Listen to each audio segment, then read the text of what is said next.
यहाँ पे जी ये मेरा सारा का सारा सामान पड़ा हुआ है। तीनों बैग जो है वो साइड पैनियर्स और पीछे वाला जो टॉप। फाइनली टाइम आ गया है कि हम बोर्डिंग करते हैं। Welcome to India.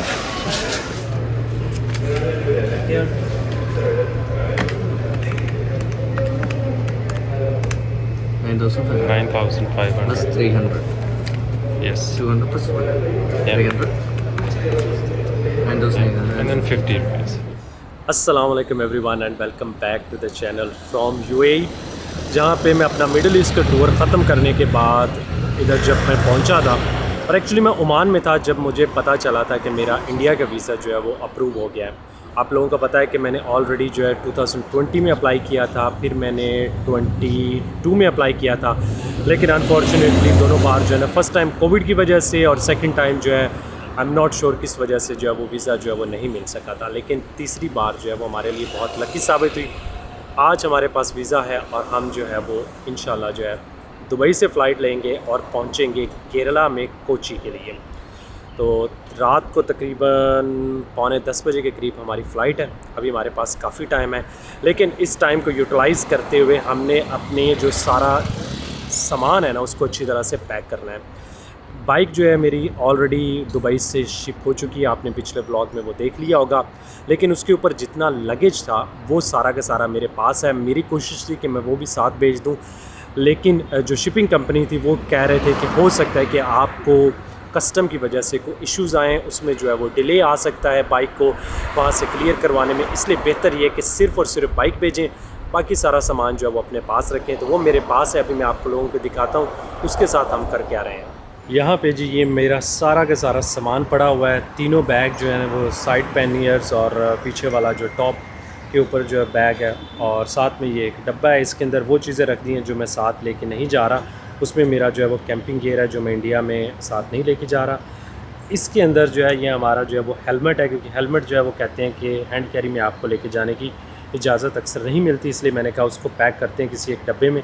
ये हमने कार्टन्स वगैरह जो है वो इधर 2-3 ला के रखे हुए हैं। यहाँ पे है मेरे ग्राई या आप हमसाए भी कह सकते हैं, उधर ननकाना साहब से इनाम है, और ये इनकी गाड़ी खड़ी है जिसके अंदर हम सामान अभी जो है वो थोड़ा सा सेट कर लें, किस तरह उसको जो है वो बैग को ज़रा तमीज़ से कुछ ना कुछ हो जाए कि ये ना हो कि हम जब एयरपोर्ट पे पहुँचे तो वो हमारा सारा सामान जो है वो खुला दें, तो उसको उस हिसाब से हम सेट कर रहे हैं।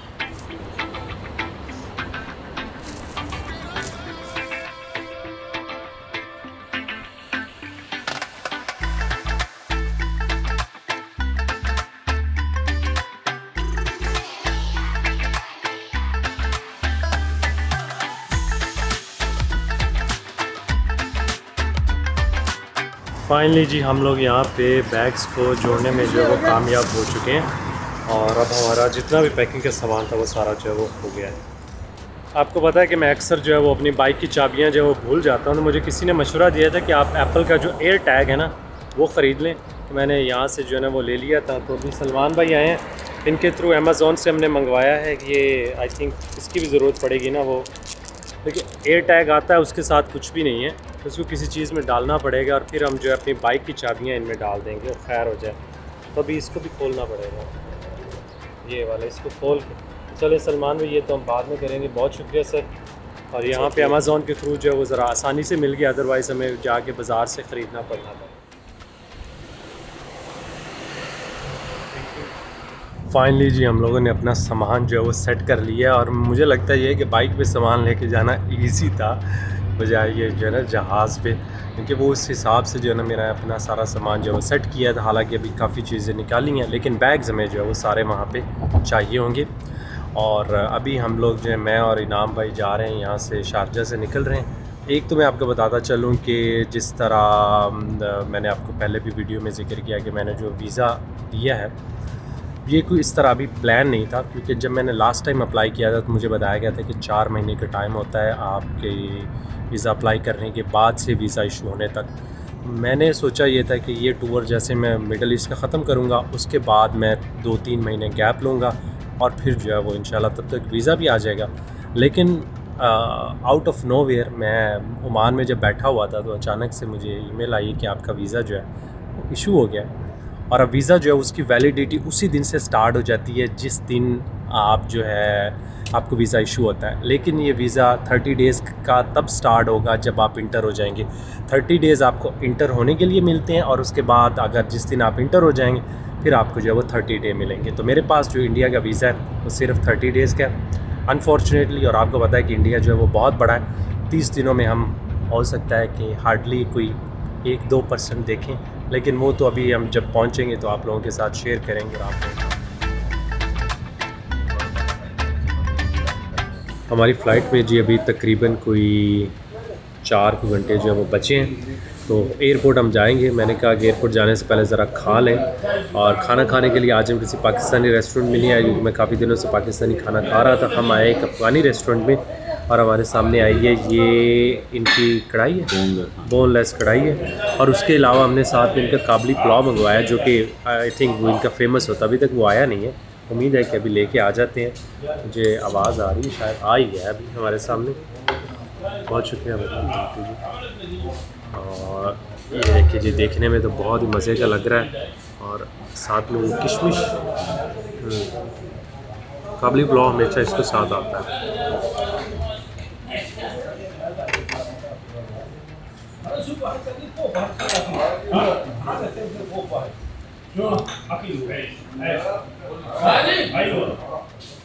मैं भी आया हूँ जो एस लग्जरी इमिग्रेशन के ऑफ़िस में। मेरे साथ हैं लवदीप पाजी, जिनसे स्पेशली आपको मैं मिलवाना चाहता हूँ। साथ में इनकी वाइफ हैं शरीन, और यहाँ पे खड़े हैं सैयद साहब।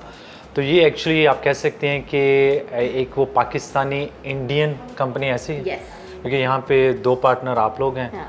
एक यहाँ पे, एक एक्चुअली पाकिस्तान में इस्लामाबाद में मेरा ऑफिस है। हाँ, शाहरुख साहब, तो वो वहाँ पे हैं। तो थोड़ा सा बता दें आप लोग, मतलब पाकिस्तान में भी हैं, इंडिया में कहाँ पे हैं? हाँ जी, वी आर लॉयर्स। हम लॉयर हैं, वकील हैं, इमिग्रेशन लॉ हम प्रैक्टिस करते हैं। हमारा कनाडा में भी ऑफिस है, हमारा दुबई में भी ऑफिस है। In Pakistan we have an office in Islamabad, Karachi में हम खोल रहे हैं ऑफिस। इंडिया में we have the agents in satellite offices. हम basically we are into Canadian immigration and citizenship by investment, जो सेकंड पासपोर्ट जिसको कहते हैं। We do all these cases. हम जी at least from 10, 12, 13, 14 countries, I believe. So it's a multicultural team. And around how many people working? How many people? We are total strength of 60 people. 60 right people. Now you see less. So I will have just camera around, and so you can see some of them here. He's from my same city, Nankana Sahab, Mr. Kamran. Regarding immigration मैं एक चीज़ clarify करता जाऊँ कि वो लोग जिनका अच्छा business, अच्छा वर्क एक्सपीरियंस है और उनकी ख्वाहिश है कि वो अपनी फैमिली के साथ किसी और मुल्क में जाके सेटल हों, तो ये लोग उन लोगों की हेल्प करते हैं, ना सिर्फ कनाडा बल्कि दुनिया के और मुख्तलिफ मुल्कों में भी सेटल होने के लिए। लेकिन ये लोग कोई स्टूडेंट वीज़ा क्यूरीज़ या नॉर्मल वीज़ा क्यूरीज़ वो हैंडल नहीं करते।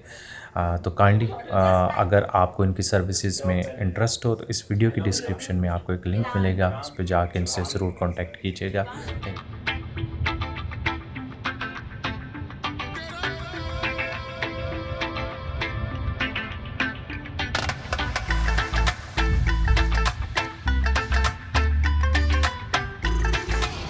हम लोग जी फाइनली एयरपोर्ट पे पहुंच चुके हैं।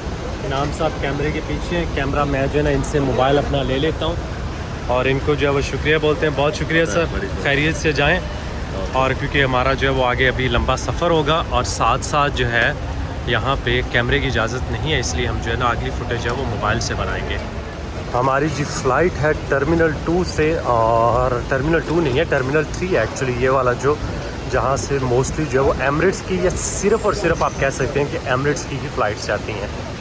और ये सारा का सारा हमारा सामान है जो हम अपने साथ लेके जा रहे हैं। आपको वैसे दिखाई दें, ये बड़ा बॉक्स जो हमने बनाया था और साथ में ये दोनों जो है वो बैग, और ये हम हैंड कैरी सिर्फ ये एक छोटा बैग अपने साथ रखेंगे।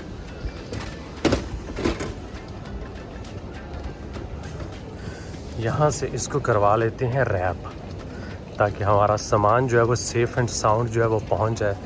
हाँ, एमिरेट्स वाले कर रहे हैं ये। रैप करेंगे? रैप कर सकते कराएगा। हाँ जी, इनको कर दें और उसको अलग करना है। यहाँ से करना है, उधर से करना है? दोनों साइड से कर सकते हैं। रैपिंग है? हाँ, नहीं रैप करना है। इसको करें रैप।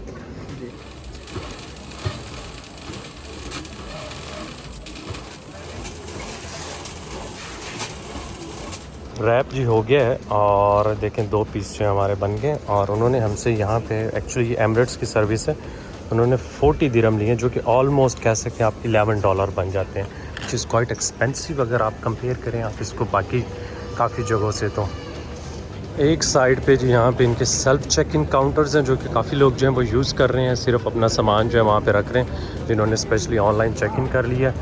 और दूसरी साइड पे इनके कुछ लोग भी खड़े हैं जो कि असिस्ट कर रहे हैं चेक इन करने के लिए। तो कुछ एरियाज़ उन्होंने बताया, हमने जाना है जी एरिया नंबर 4 में। चेक इन हमारा हो चुका है, सामान हमने दे लिया है और यहाँ पे 9:45 पे जो कोची की फ़्लाइट है वो B-18 से जा रही है। बाकी चेक इन की बड़ी हमारी स्टोरी रही है, वो मैं आप लोगों के साथ शेयर करता हूँ, पर यहाँ से हमें जो है वो किस तरह अभी B-18 तक जाना है वो ढूंढना है। यहाँ से वैसे तो जो है वो ट्रेन चल रही है लेकिन ये सिर्फ एक ही तरफ लेके जा रही है।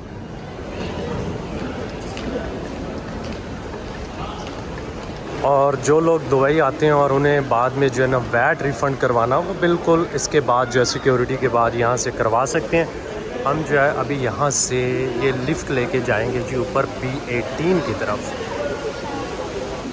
गेट हमें जी अपना मिल चुका है और यहाँ पे क्योंकि फ़्लाइट में पूरे 2.25 घंटे हैं तो मैंने क्या बजाय ये कि गेट पे वेट करें, हम आ गए कोस्टा कॉफ़ी वालों के पास और साथ जो हमें कॉफ़ी भी मिल गई यहाँ पे, मेरी फेवरेट कैपुचिनो।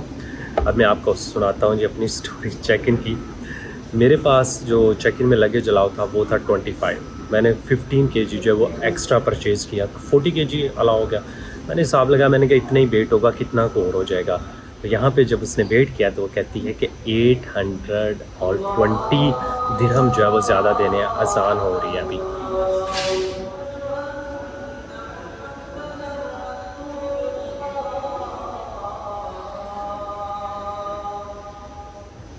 अज़ान हो गई है जी यहाँ पे और मैं आपको बताता चलूँ कि 53 kg हमारा यहाँ पे जब उसने वेट किया था निकला है और मैं बड़े आराम से कह रहा था शायद 40 से भी कम हो जाएगा। तो 40 तो हमने बुक किया था, जो ऊपर का 13 kg था उसके उसने डाले हैं जी 820 दिरहम, क्योंकि ऑलमोस्ट $240 के आसपास बन जाते, क्योंकि जब आप ऑनलाइन करते तो सस्ता पड़ता है। लेकिन खैर क्या कर सकते हैं, गलती हमारी है, मुझे खुद आइडिया हो जाना चाहिए था। अभी मेरे जहन में वो चीज़ें आ रही क्योंकि टूल्स वगैरह जो थे वो 10-10 kg तो उनका वेट है, फिर मेरे राइडिंग बूट्स हैं, हेलमेट है, जैकेट्स हैं, प्रोटेक्शन गियर है, तो बहुत सारी ऐसी चीज़ें हैं जो मैं शायद वो हिसाब ही नहीं मैंने उससे उनका लगाया था, क्योंकि घर से जब मैं निकलता हूँ तो मेरे पास होता है, मैं उससे जो है वेट वगैरह कर लेता हूँ। यहाँ पे मेरे पास था नहीं, मैंने सिर्फ अपना एक वो तुक्का ही लगाया, लेकिन वो हमारा कामयाब नहीं हुआ और बड़ा हमें महंगा पड़ा। अभी कुछ नहीं हो सकता, आराम सुकून से कॉफ़ी पीते हैं, वो हमारे पास है, और दुआ करते हैं कि हमारा अगला सफ़र जो है वो अच्छा गुजरे।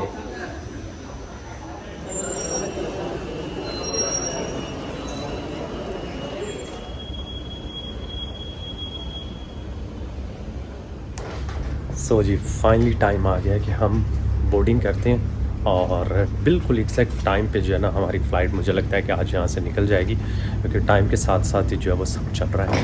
तो देखते हैं किस तरह का हमारा अगला सफ़र रहता है।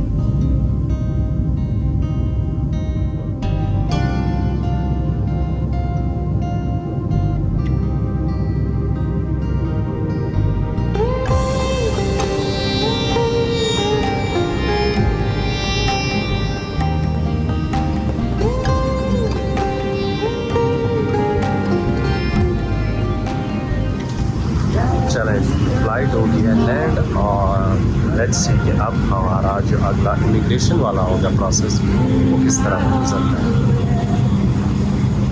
और ये है जी कोची का एयरपोर्ट, काफ़ी बड़ा एयरपोर्ट है। और यहाँ पे एक्चुअली हमें जब एक फॉर्म फिल करना था फॉरेनर्स के लिए, छोटा सा फॉर्म, तो आप कह सकते हैं कि एक कार्ड टाइप है जिसके ऊपर इंफॉर्मेशन वगैरह जो है वो फिल करनी है। वो मैंने फ़िल कर लिया है, अपने होटल का एड्रेस वगैरह उसके ऊपर डाल दिया। ये भाई साहब का जो बैग खुल गया है और हम जो है ना इमिग्रेशन की तरफ जा रहे हैं।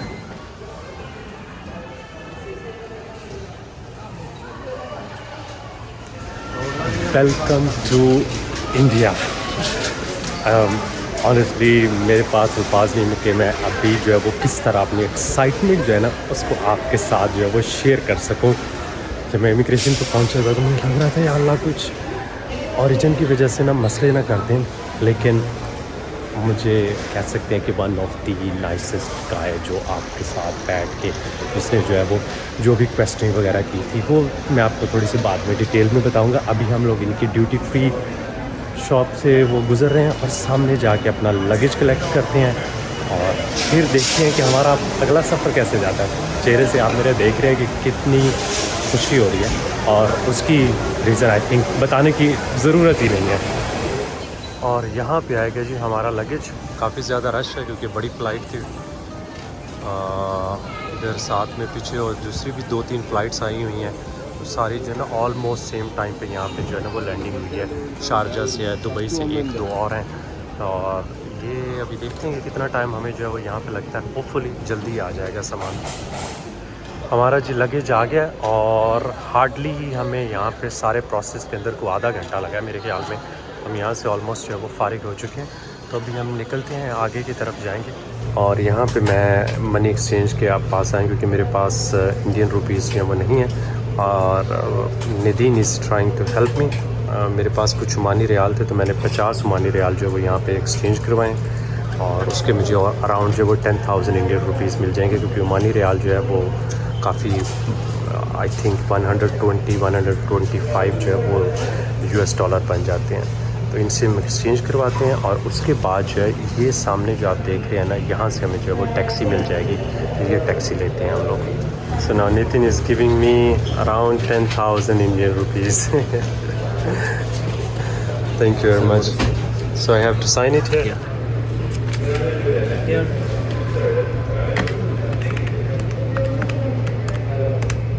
$9,500 plus 300. Yes. 200 plus 100. Yeah. 300. And those 900. And then 50 rupees. 9,850 rupees. Thank you very much. Yes, sir. Appreciate it. So, अब लेते हैं जी यहाँ से टैक्सी और ये गांधी जी के पिक्चर वाले जो नोट इंडियन रुपीज़ हैं ये एक्चुअली मैंने फ़र्स्ट टाइम देखे हैं और इससे पहले मैंने कभी देखे भी नहीं हैं इंडियन रुपीज़, क्योंकि यहाँ पे आए ही नहीं हूँ और ना ही कभी किसी इंडियन दोस्त से मैंने जो है ना वो लेके इनको चेक किया है। तो ये हमारे पास 500 वाले हैं। अभी यहाँ पे हो सकता है हमें 5-7 मिनट लग जाए, रश थोड़ा सा यहाँ पे कम हो चुका है। सो हम लोग जी टैक्सी बुक कराने के बाद जा रहे हैं एयरपोर्ट से बाहर। वैसे तो यहाँ पे भी ATM लगी हुई थी, यहाँ से निकलवा भी सकता था क्रेडिट कार्ड से, लेकिन मुझे आइडिया नहीं था इसलिए मैंने मनी एक्सचेंज करवाई है। तो अभी जाके हमने बाहर जो है वो टैक्सी ढूंढनी है।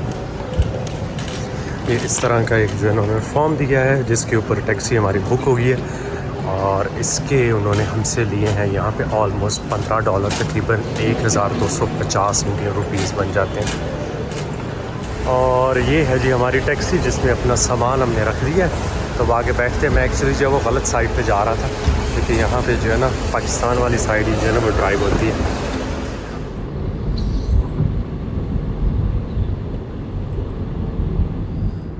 टैक्सी में जी मेरे साथ हैं बशीर भाई और हम लोग अभी ऑलमोस्ट 30 किलोमीटर की हमारी राइड बनेगी ना। इनको थोड़ी थोड़ी हिंदी आती है, इंग्लिश जो है वो भी गुजारा कर लेते हैं। तो अब यहाँ पे रात की वजह से जो है ना अभी कुछ बाहर ज़्यादा कुछ नज़र नहीं आ रहा, लेकिन जितना हमारा प्रोसेस था एयरपोर्ट इमिग्रेशन से लेके और आगे टैक्सी तक का बड़ा स्मूथ रहा। मतलब आप कह सकते हैं क्वाइट इम्प्रेसिव के कुछ जगहों पे आप जाते हैं ना तो आपको समझ नहीं लगती कि आपको टैक्सी कैसे लेनी है, ये वो सारी चीज़ें। तो बिल्कुल एक के बाद एक जो है ना वो स्टेप वाइज सारी चीज़ें थी। काफ़ी अच्छा लगा। मतलब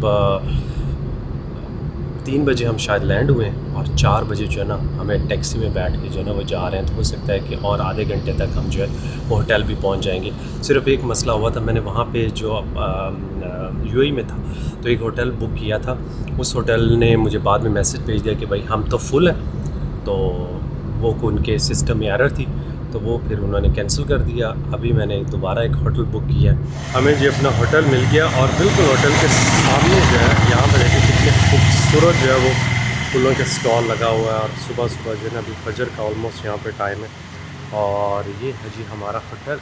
अभी चलते हैं अंदर होटल की तरफ ही। और हमने होटल में चेक इन कर लिया है जी। ये है जी हमारा रूम, काफ़ी खूबसूरत और देखने में तो पहली नज़र में काफ़ी अच्छा लग रहा है। छोटा सा रूम है लेकिन क्वाइट कंफर्टेबल। और इधर जो है जो वॉशरूम है वो भी काफ़ी अच्छा लग रहा है, डिसेंट है, काफ़ी अच्छा है। मतलब जिस तरह की तस्वीरें थी ना उसी तरह का निकला है, क्योंकि कुछ जगहों पे उन्होंने होटल्स की इतनी प्रोफेशनल तस्वीरें खींची होती हैं कि जब आप वहाँ पे आते हैं तो वो उस तरह के लगते नहीं हैं जितनी अच्छी तस्वीरें होती हैं। लेकिन क्वाइट इम्प्रेसिव, बहुत अच्छा होटल है। और इसके मैंने पे किए पर नाइट $35। मुझे नहीं पता कि यहाँ पे इंडिया में प्राइसेस जो हैं किस तरह की, अगले आने वाले दिनों में हम ट्रैवल करेंगे तो हमें पता चलेगा।